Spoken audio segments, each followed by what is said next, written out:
We're just hearing this lunchtime that Liverpool have rejected an improved offer of £23.5 million, which could rise to £30 million from Bayern Munich for Sadio Mane. So, Trevor, it seems that Lewandowski's departure may be accelerated if Bayern Munich can get in Mane, but at the moment they're poles apart in terms of money. It's understood that Liverpool are holding out for a guaranteed fee in excess of 40 million quid, so there's a bit of a shortfall there. So if it, even if it did rise to 30 million quid, there would still 10 million of a disparity. But Bayern Munich seem to be nibbling away. They're chipping away at this. They're not giving up. 23.5 million.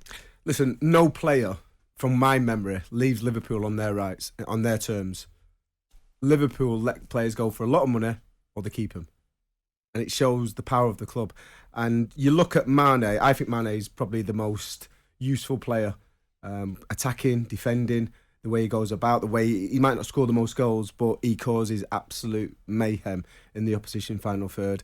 And he's 30 years old. Now, if we're talking about Harry Kane, 29, being worth £100 million, 40 million for Sadio Mane, for me, is a snip. He is a great player. He gives everything every game. He, touch wood, he never gets injured. He turns up in big games, and I'm not surprised that Bayern Munich are trying to get him cheap, but Liverpool won't have it. Is he the one they can least afford to lose, even above Mo Salah? I think he's the most important player at Liverpool, offensively. I really do. And I know, you'll get people calling in saying how many goals Salah scored and all the rest of it. Fine. It's not all about goals. It's about the full game. And it's more valuable to them than Van Dijk.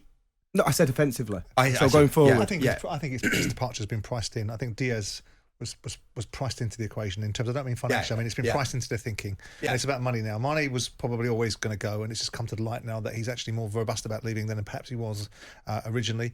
And Diaz is priced into their thinking. Now, in the same camp as Trevor, I think Mane is such a potent part of their strike force. But Klopp and Liverpool, as they have done previously, will go on, make changes, amend, move things around, make adjustments. He didn't want Coutinho to go, did he? Coutinho went, did nothing elsewhere, ends up at Aston Villa.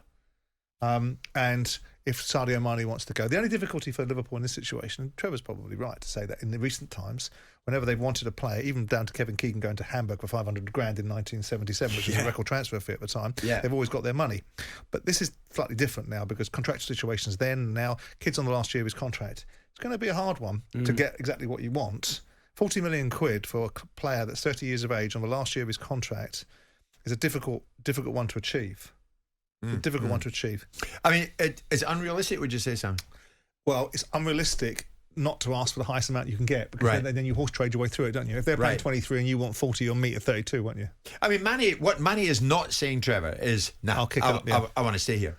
That's what he's not saying. He's even saying fairly ridiculous things like, I'll let these Senegalese people decide. Yeah, which is almost makes it more difficult for Liverpool to get more money for him, because he's almost like making it difficult for him to go back to Liverpool, because he knows the fans could get onto him if he continues to go on with that rhetoric. Well, listen, if the Senegalese fans want me to leave, but what he's not saying is I'm going to down tools. So that means that people will understand, probably more so than anything else, that the player's coming back, he'll put a decent shift in. If he was starting to agitate and starting to do what Lewandowski was doing, which is I've not been respected after all the things I've done, which I did for nothing because I'm just a good, kind person, I should be given precisely what I want. He's not saying that. He's saying, you've got to respect people's culture. I don't understand this dynamic of I'm going to ask the Senegalese people. I don't understand that. It probably comes off the back of the African Cup of Nations and that particular tournament. Of course it does. It comes off the way that they feel that, and that's their culture. And that's their culture. And they disrespected their manager. Did he? That's what they feel. I'm not sure that's right. I think the media lifted that particular comment about the African Cup of Nations and turned it into a little bit more than it actually was. And actually, some of the observations he made were quite right. And some of the observations that were made about the African Cup of Nations was quite right. But I don't understand why he's asking the Senegalese people. But the bottom line is, to go back to the point, is that I don't think it makes him harder to come back for Liverpool, because he's not giving any indication he's not going to perform if he gets back here. What I do think it makes it hard to achieve is Bayern Munich to get them out of the price that they think, because Liverpool may be prepared to cut the nose off to spite their face for one more year, because Klopp is not going to want to lose anything, and his defiant, strident stance at the end of that Champions League final, which you'd expect from a winner. Book your hotels for Istanbul. Now, you don't want to take a key ingredient out of it. Now, it might be that in Klopp's thinking, he's already priced in, I've got a replacement anyway. And it might even be, despite our belief that Mane was a key component, that Diaz was going to play in that position, and maybe Mane was going to be second fiddle anyway. Jim White and Simon Jordan. Monday to Friday mornings from 10 on AM, on DAB, via the talkSPORT app and on your smart speaker. talkSPORT.